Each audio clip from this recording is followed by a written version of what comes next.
Audio Jungle.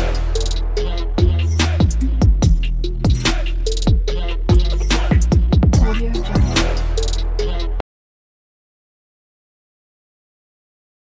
Hello everyone, welcome back to our channel Sai Shruti makeup and vlogs. ఎలా ఉన్నారు అందరూ? I hope all doing good. And ఈరోజు సోరకాయ గారెలు ఎలా చేయాలి అన్నది ఈ వీడియోలో చూద్దాం. ముందుగా దీనికి కావాల్సినంత పచ్చిమిర్చి, వెల్లుల్లి, అందులోకి కొంచెం లైట్గా సాల్ట్ అండ్ ఇంకా జీలకర్ర కూడా యాడ్ చేసుకొని గ్రైండ్ చేసుకోవాలి. ఇప్పుడు బియ్యం పిండి తీసుకొని మనకి కావాల్సినంత యాడ్ చేసుకోవాలి. సో ఇందులోకి ఇందాక గ్రైండ్ చేసి పెట్టుకున్న పచ్చిమిర్చి పేస్ట్ కూడా యాడ్ చేసుకోవాలి. లేదు పచ్చిమిర్చి తినను అని అనుకున్న వాళ్ళు ఇందులోకి కారం కూడా యాడ్ చేసుకోవచ్చు. నేనైతే ఇక్కడ పచ్చిమిర్చి అయితే గ్రైండ్ చేసి పెట్టుకున్నాను, సో అదే పేస్ట్ యాడ్ చేసుకుంటున్నాను. సో ఇప్పుడు సోరకాయ కూడా సన్నగా గీరుకొని పెట్టుకోవాలి. సో ఇప్పుడు అది కూడా మనము ఇందులోకి యాడ్ చేసుకోవాలి. అండ్ పల్లీలు కూడా వేయించుకొని పెట్టుకోవాలి. అది పైన పొట్టు మొత్తం తీసేసి చిన్న చిన్న పీసెస్ లాగా చేసుకొని అది కూడా యాడ్ చేసుకోవాలి. ఇందులోకి మనం శనగపప్పు కూడా తినేవాళ్ళు యాడ్ చేసుకోవచ్చు. అండ్ ఇక్కడ కొన్ని నువ్వులు కూడా తీసుకున్నాను. సో దీంట్లోకి కావాల్సినంత కరివేపాకు కూడా యాడ్ చేసుకున్నాను. అండ్ అందులోనే ఉల్లాకు కూడా యాడ్ చేశాను. సో మనం తినాలి అనుకుంటే ఆనియన్స్ కూడా కట్ చేసుకొని వేసుకోవచ్చు, లేదు అని అంటే ఉల్లాకి ఉన్న సరిపోతుంది. సో మనకు కావాలి అంటే మనం కొత్తిమీర కూడా యాడ్ చేసుకోవచ్చు, లేదు అని అంటే నేను ఇక్కడ కరివేపాకు ఒకటే యాడ్ చేశాను.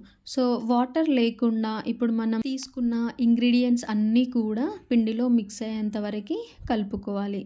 ఇప్పుడు లైట్గా వాటర్ యాడ్ చేస్తూ కొంచెం కొంచెం పిండిని కలుపుకోవాలి. సో మనం చేసేది ఇక్కడ గారెలు కాబట్టి ఇందులోకి ఎలాంటి హాట్ వాటర్ అట్లా యూజ్ చేయాల్సిన అవసరం లేదు.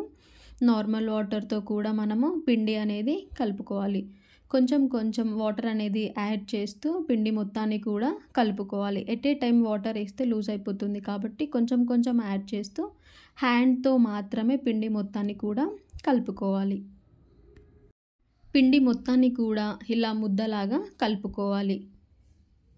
ఇంకా సాఫ్ట్గా వచ్చేంత వరకు కూడా కలుపుకోవాలి. సో అదే టైంలో మనకి కావాల్సినంత టేస్ట్కి సాల్ట్ అండ్ కారం కూడా ఉంది లేదా, సో లేదు అని అనుకుంటే మనం యాడ్ చేసుకొని కలుపుకొని పక్కన పెట్టుకోవాలి. సో ఇప్పుడు ఇవి చేయడానికి మనం ఎలాంటి గారెల మిషన్ అట్లాంటివి యూజ్ చేయాల్సిన అవసరం లేదు. బటర్ పేపర్ లేదు అని అనుకుంటే ఇంట్లో యూజ్ చేసే ఆయిల్ షీట్స్ కూడా మనం కట్ చేసి పెట్టుకోవాలి. అండ్ చిన్న చిన్న బాల్స్ లాగా కూడా చేసుకొని పెట్టుకోవాలి. సో నేను ఇక్కడ కావాల్సినంత చిన్న చిన్న సైజులో నేను బాల్స్ అనేది చేసి పెట్టుకున్నాను. ఎట్ ఏ టైం పిండి మొత్తాన్ని కూడా చిన్న చిన్న బాల్స్ లాగా చేసుకొని లైట్గా హ్యాండ్తో ప్రెస్ చేసి అన్నీ పక్కన పెట్టుకున్నాను. సో ఇప్పుడు నేను తీసుకున్న ఆయిల్ పేపర్ పైన మనం తీసుకున్న బాల్స్ ఏవైతే ఉన్నాయో సో అవి పెట్టి మనం ఇక్కడ చపాతీ లాంటి అట్లాంటివి ఏం యూజ్ చేయకుండా మన ఫింగర్స్తోనే మనము ప్రెస్ చేస్తూ ఒక బూరెలాగా ఫామ్ చేసుకోవాలి రౌండ్గా. అండ్ మధ్యలో హోల్ కూడా పెట్టుకోవాలి. సో నేను ఇక్కడ 3 అయితే చేసుకొని పెట్టుకుంటున్నాను. ఇదే టైంలో స్టవ్ పైన ఆయిల్ పెట్టుకోవాలి. సో కొంచెం ఆయిల్ కొంచెం హీట్ అయిన తర్వాత మనం చేసి పెట్టుకున్న ఈ బూరెలు కూడా అందులో వేసుకోవాలి. సో మనము ఇవి కాల్చుకునేటప్పుడు కూడా స్టవ్ పైన ఆయిల్ అనేది హైలో పెట్టకూడదు, మీడియం ఫ్లేమ్లో పెట్టుకోవాలి. సో అవి కొంచెం ఆయిల్లో కాలి పైన తేలిన తర్వాత మాత్రమే కొంచెం మీడియం ఫ్లేమ్ కంటే పెంచుకోవాలి. అండ్ కలర్ చేంజ్ అయ్యేంత వరకు మనము డీప్ ఫ్రై అనేది ఆయిల్లో చేసుకోవాలి. ఇలా కలర్ చేంజ్ అయ్యి మనకి ఫ్రై అయిపోయిన తర్వాత వేరే బౌల్లోకి తీసుకోవాలి. ఇంకా సేమ్ ప్రాసెస్లో అన్నీ కూడా. సో నాకు ఇక్కడ అయితే సోరకాయ గారెలు అనేది రెడీ అయిపోయింది. నాకు లోపల కూడా మంచిగా కుక్ అయ్యింది. అండ్ సోరకాయ గారెలతో పాటు దీనికి ఒక స్వీట్ కూడా యాడ్ చేసుకుందాం మనం ఇప్పుడు. సో దీనికి పెద్ద ప్రాసెస్ ఏం పట్టదు. కొన్ని పాలని తీసుకొని స్టవ్ పైన పెట్టుకోవాలి. సో ఇవి కొంచెం మరిగేంత వరకు స్టవ్ పైన ఉంచుకోవాలి. సో దీంట్లోకి కావాల్సినంత షుగర్ అయితే యాడ్ చేసుకోవచ్చు. నేను ఇక్కడ నా టేస్ట్కి తగ్గ షుగర్ అయితే వేసుకున్నాను.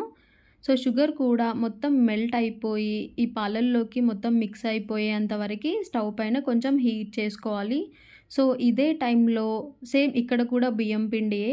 నాకు కావాల్సినంత ఒక 2 స్పూన్స్ ఆఫ్ బియ్యం పిండిని తీసుకొని ఇందులోకి లైట్గా వాటర్ యాడ్ చేసుకొని ఉండలు లేకుండా మొత్తం కలుపుకోవాలి. ఇది మనం డైరెక్ట్గా పిండి అనేది పాలల్లో వేస్తే ముద్దగా అయిపోతుంది కాబట్టి ముందుగానే కొన్ని వాటర్లో యాడ్ చేసుకొని లైట్గా వాటర్ లాగా లిక్విడ్ లాగా చేసుకొని స్టవ్ పైన ఉన్న పాలల్లోకి మనము ఇది యాడ్ చేసుకోవాలి. మనము తక్కువ పిండి తీసుకున్నా కూడా మనం పాలల్లో వేసినప్పుడు ఆ హీట్కి మాత్రమే అది కొంచెం థిక్నెస్ అనేది ఫామ్ అవుతుంది. సో కాబట్టి పిండి అనేది లైట్గానే తీసుకోవాలి. అండ్ ఇందులోకి లైట్గా టేస్ట్ కోసం యాలకులు కూడా పౌడర్ చేసి వేసుకోవాలి. సో ఒక 5 మినిట్స్ పాటు మీడియం ఫ్లేమ్లో పెట్టుకోవాలి. ఆ పిండి అనేది కూడా అందులో మంచిగా కుక్ అయిపోయి ఒక స్వీట్ లాగా రెడీ అయిపోయింది. స్టవ్ ఆఫ్ చేసుకొని ఒక 5 మినిట్స్ పాటు పక్కన పెట్టుకొని ఇంకా తినేయడమే. సో ఇందులోకి సొరకాయ గారెలు ఓకే, బట్ దానికి టేస్ట్ కోసము మనం స్వీట్ చేసుకొని తింటే ఇలా అయితే టేస్ట్ చాలా బాగుంటుంది. అండ్ ఇందులోకి మనం పిండితో మాత్రమే చేసాం కాబట్టి ఇదైతే ఇంకా టేస్ట్ బాగుంటుంది. మీరు కూడా ట్రై చేయండి. అండ్ మీకు ఈ వీడియో నచ్చినట్లయితే ఒక లైక్ చేసి సబ్స్క్రైబ్ చేసుకోండి. Thank you for watching.